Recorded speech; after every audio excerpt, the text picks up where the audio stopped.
नमस्कार दोस्तों, आप सभी का स्वागत है आपके अपने YouTube चैनल अपना कानून में। दोस्तों, मेरे कई व्यूवर्स के ऐसे डिमांड थे कि सर अग्रिम जमानत के विषय में बताइए, अग्रिम जमानत कैसे मिलती है और इसके क्या नियम कानून हैं और सबसे बड़ी चीज़ कि इसका लीगल राइट्स क्या है। तो उसी के विषय में दोस्तों ये वीडियो मैं आपके समक्ष लेकर आया हूँ। आई होप आपको वीडियो पसंद आएगा। तो वीडियो के जो कंटेंट है दोस्तों वो भी हमने नेट से लिए हैं, ठीक है। तो आप भी इसको नेट पे जाकर देख सकते हैं, बट फिर भी मैं आपको इसको शॉर्ट में चीज़ें डिटेल में बता देता हूँ और डिटेल में पढ़ने के लिए आप इंटरनेट का इस्तेमाल कर सकते हैं, ठीक है दोस्तों। तो आइए देखते हैं कि अग्रिम जमानत कैसे मिलती है और इसका क्या प्रावधान है। तो जब कोई व्यक्ति किसी अपराध में गिरफ्तार होने वाला हो, उसे इस बात का डर हो कि उसे ऐसे किसी केस में फंसाकर जेल में बंद किया जा सकता है जो उसने किया ही नहीं है, तो ऐसे में जेल जाने से बचने के लिए वह न्यायालय से गिरफ्तार होने से पहले ही अग्रिम जमानत के लिए आवेदन कर सकता है। जब न्यायालय उस आवेदन को स्वीकृति दे देती है तो न्यायालय के आदेशानुसार पुलिस उस व्यक्ति को गिरफ्तार नहीं करती है। न्यायालय द्वारा जमानत का ये आदेश अग्रिम जमानत यानी एंटीसिपेटरी बेल कहलाता है। ये दो प्रकार की होती है, एक एफआईआर होने से पहले, एक एफआईआर होने के बाद। एफआईआर होने से पहले का क्या प्रोसीजर है वो पहले देखते हैं। यदि दो व्यक्ति आपस में अनबन है और उनमें से एक को ऐसा लगता है कि दूसरा उस पर झूठा केस बनवा सकता है या गिरफ्तार करवा सकता है, और यदि पहले को कहीं से ये पता चलता है कि दूसरा ऐसा करने का प्लान बना रहा है या फिर ऐसे हालात हो गए हैं कि उसके खिलाफ कभी भी एफआईआर हो सकती है, तो पहला व्यक्ति न्यायालय की अपनी अग्रिम जमानत यानी एंटीसिपेटरी बेल के लिए आवेदन कर सकता है। इसमें न्यायालय पुलिस को यह आदेश देती है कि अगर कोई एफआईआर उस व्यक्ति आवेदनकर्ता के खिलाफ की जाती है तो एफआईआर के बाद पुलिस को उसको गिरफ्तार करने से 7 दिन या जितने दिन कोर्ट चाहे पहले सूचित करेगी और एफआईआर की कॉपी देगी, ताकि व्यक्ति अपनी बेल या जमानत का इंतजाम कर ले। एफआईआर होने का बाद का क्या प्रोसीजर है वो भी देखते हैं। अगर कोई व्यक्ति पुलिस के खिलाफ में कोई एफआईआर हो गई है या फिर पुलिस की किसी केस की जांच में उस व्यक्ति का भी नाम आरोपियों के लिस्ट में आ रहा है, तो ऐसे हालातों में वह व्यक्ति भारतीय दंड प्रक्रिया संहिता 1973 की धारा 438 के अंतर्गत अग्रिम जमानत एंटीसिपेटरी बेल का आवेदन कर सकता है। लेकिन इसमें ध्यान देने योग्य बात यह है कि वह व्यक्ति गिरफ्तार नहीं होना चाहिए। एक बार जब कोई व्यक्ति गिरफ्तार कर लिया जाता है तो मामले को नियमित रूप से जमानत या अंतरिम जमानत के लिए आवेदन करना अनिवार्य है। अग्रिम जमानत दाखिल करने पर विपक्षी पार्टी को जमानत के आवेदन के बारे में अधिसूचित किया जाता है और वह विपक्षी न्यायालय में जमानत के आवेदन के खिलाफ लड़ सकता है। सार्वजनिक अभियोजक भी ऐसा करने का इस्तेमाल कर सकता है। अग्रिम जमानत का क्या उद्देश्य है?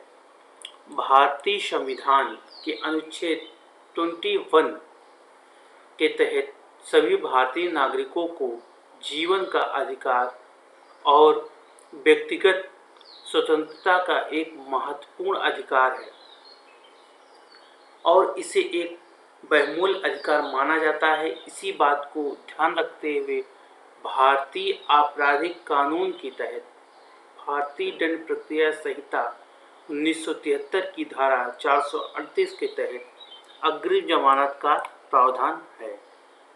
सामान्यतः अग्रिम जमानत का सहारा लेकर किसी निर्दोष व्यक्ति को किसी झूठे केस, आर्थिक हानि या बदनामी से बचाया जा सकता है, लेकिन उसके लिए न्यायालय को यह लगना चाहिए कि वह व्यक्ति पूर्णतः निर्दोष है या पुलिस को किसी खोजबीन नियमित ढंग से नहीं हो पा रही है, तो न्यायालय अपने विवेक से उस व्यक्ति को अग्रिम जमानत दे सकती है।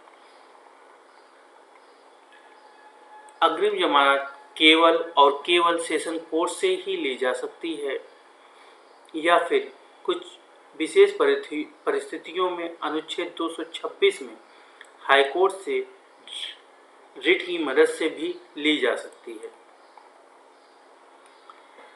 भारत के विधि आयोग 24 सितंबर 1969 को अपनी 41वीं रिपोर्ट में आपराधिक प्रक्रिया संहिता में एक प्रावधान जोड़ने के लिए उच्च न्यायालय और सत्र न्यायालय को अग्रिम जमानत देने की आवश्यकता बताई।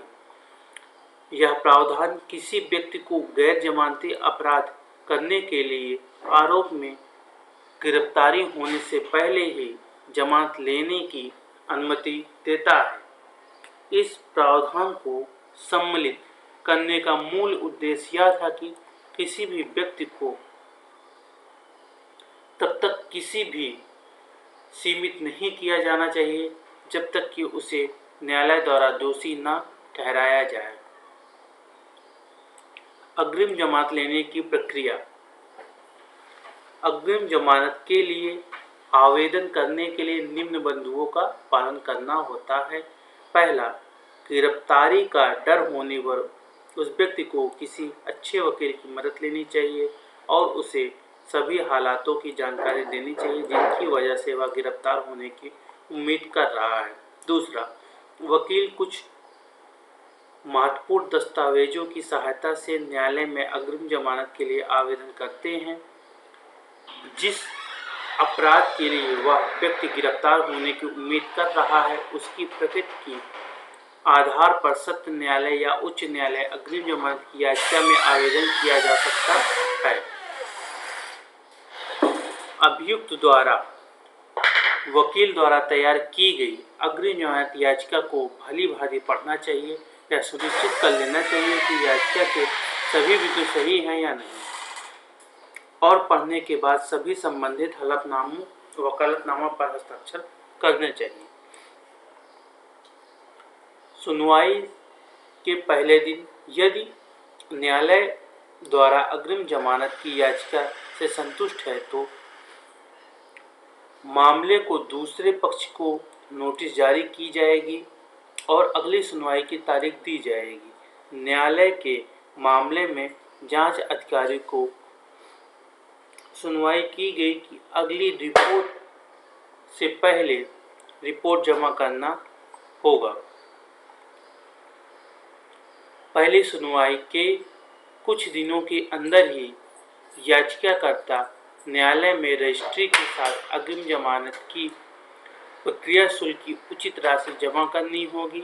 यदि प्रक्रिया शुल्क का भुगतान नहीं किया जाता है तो दूसरे पक्ष को नोटिस जारी नहीं किया जाएगा और इस मामले को न्यायालय के अनुपालन की विफलता या अग्रिम जमानत भी खारिज किया जा सकता है। यह एक संभावना होती है कि अग्रिम जमानत की सुनवाई पर ही न्यायालय दूसरे पक्ष को सार्वजनिक अभियोजक द्वारा अग्रिम जमानत की नोटिस को स्वीकार किया जा सकता है। सुनवाई की अगली तारीख दूसरे पक्ष की तरफ से सार्वजनिक अभियोजक जमानत याचिका के जवाब के साथ अदालत में पेश होगा और इस विषय पर अपनी दलीलें देगा। याचिकाकर्ता को अग्रिम जमानत क्यों नहीं दी जानी चाहिए। दूसरे पक्ष के सार्वजनिक अभियोजक द्वारा न्यायालय में दलीलें पेश करने के बाद और जांच अधिकारी द्वारा तैयार की गई सीट रिपोर्ट के आधार पर न्यायालय उन सभी तर्कों पर ध्यान रखते हुए जिस पर अग्रिम जमानत की याचिका की आवेदन किया गया है और अपने विवेक से निर्णय लेगी यदि याचिकाकर्ता अग्रिम जमानत देनी चाहिए या नहीं।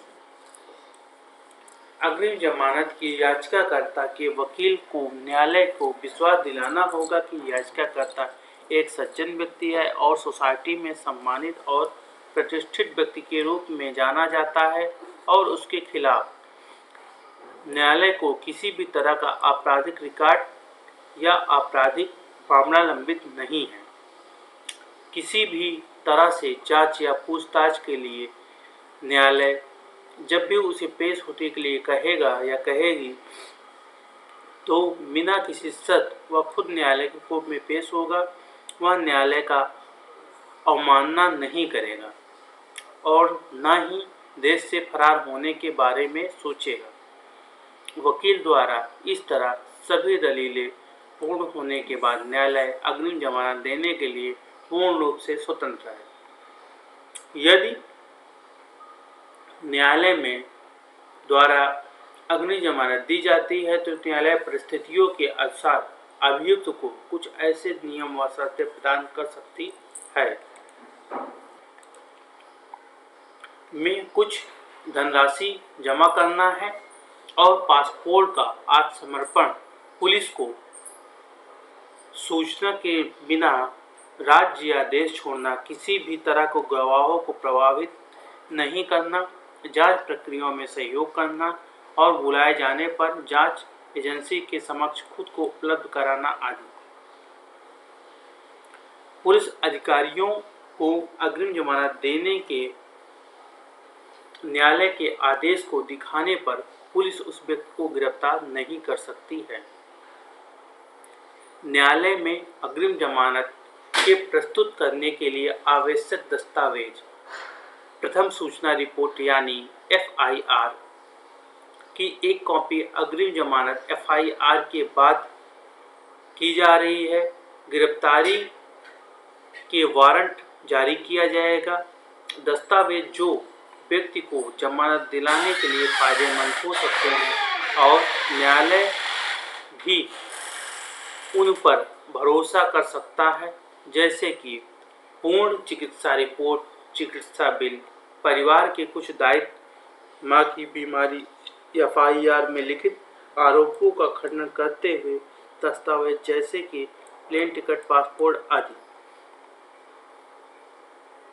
अग्रिम जमानत को निरस्त करवाना। अगर किसी व्यक्ति को किसी न्यायालय द्वारा अग्रिम जमानत मिल गई है तो दूसरा पक्ष या शिकायतकर्ता उस न्यायालय में जिसने अग्रिम जमानत दिया है फिर उच्च न्यायालय में इसके खिलाफ आवेदन करके इसको निरस्त करवा सकता है। ऐसे में शिकायतकर्ता को न्यायालय को इस बात का सबूत देना होगा कि अग्रिम जमानत पाने वाला व्यक्ति जमानत का गलत इस्तेमाल कर रहा है तथा गवाहों व सबूतों के साथ छेड़छाड़ कर रहा है और जांच एजेंसियों के मार्ग में बाधा उत्पन्न कर रहा है। ठीक है दोस्तों, तो ये था अग्रिम जमानत का पूरा प्रोसीजर जो कि पूरे देश में फॉलो होता है। ठीक है, अब आइए देखते हैं उत्तर प्रदेश में इसका क्या नियम है और उत्तर प्रदेश में अगर अग्रिम जमानत लेना हो तो कैसे मिलेगा। यह सुनने में अजीब लगेगा कि अग्रिम जमानत के मामले में संपूर्ण भारत में एक समान कानून होने के बावजूद उत्तर प्रदेश में आप अग्रिम जमानत के लिए आवेदन नहीं कर सकते, क्योंकि भारतीय दंड प्रक्रिया संहिता के 1976 के संशोधन के अधिनियम की धारा 9 के अनुसार उत्तर प्रदेश में अग्रिम जमानत खत्म कर दिया गया था।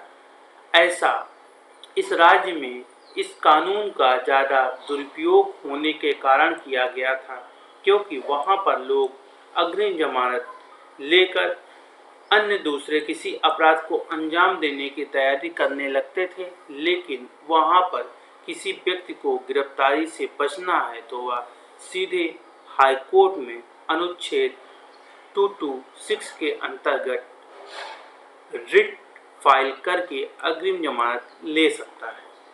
तो दोस्तों, आई होप आपको वीडियो समझ में आया। एक बार मैं आपको शॉर्ट में बता देता हूँ कि अगर किसी व्यक्ति को अग्रिम जमानत लेनी है तो वह कोर्ट के पास जाता है, कोर्ट को अपनी पूरी बातें बताता है कि उसने ऐसा अपराध नहीं किया है, उसको गलत फंसाया जा सकता है या गलत फंसाए जाने की उसको उम्मीद है, उसको पहले से पता चल गया है कि उसकी गिरफ्तारी होने वाली है। इसके तहत वह हाई कोर्ट के पास आया हुआ है और अग्रिम जमानत का आवेदन किया है। अगर कोर्ट सारे सबूत और सारे मामले की तहकीकात करने के बावजूद, देखने के बावजूद उनको लगता है कोर्ट को या हाई कोर्ट को, तो वो आपको अग्रिम जमानत मिल जाता है। और यूपी में इसका एक विशेष तरीका है जो कि नहीं हो सकता था, तो उसको सीधे हाई कोर्ट में आना चाहिए और 226 के तहत रिट याचिका फाइल करके यहाँ से अग्रिम जमानत ले सकता है। तो दोस्तों, आपको वीडियो समझ में आ ही गया होगा। थोड़ा सा मेरी आवाज़ में कुछ प्रॉब्लम है एक्चुअली, मुझे कई दिनों से आज कोल्ड है जिसकी वजह से मैं ठीक से बोल नहीं पा रहा हूँ, बट फिर भी वीडियो का डिमांड इतनी ज़्यादा थी कि मुझे आपको ये वीडियो बनाना पड़ा और देना पड़ा। तो अगर वीडियो आपको समझ में आए तो कृपया चैनल को लाइक करें, शेयर करें और सब्सक्राइब करें। दोस्तों, जैसा कि आप जानते हैं, मेरा नाम विवेक कुमार मौर्य है, एडवोकेट हाई कोर्ट। अगर ऐसा कोई मामला आपके पास आपके संज्ञान में आता है, आपको लगता है कि सीधे आपको हाई कोर्ट आने की आवश्यकता है, तो आप बेझिझक आप मेरे पास आ सकते हैं और आपको मैं अग्रिम जमानत दिलाने की पूरी कोशिश कर सकता हूँ।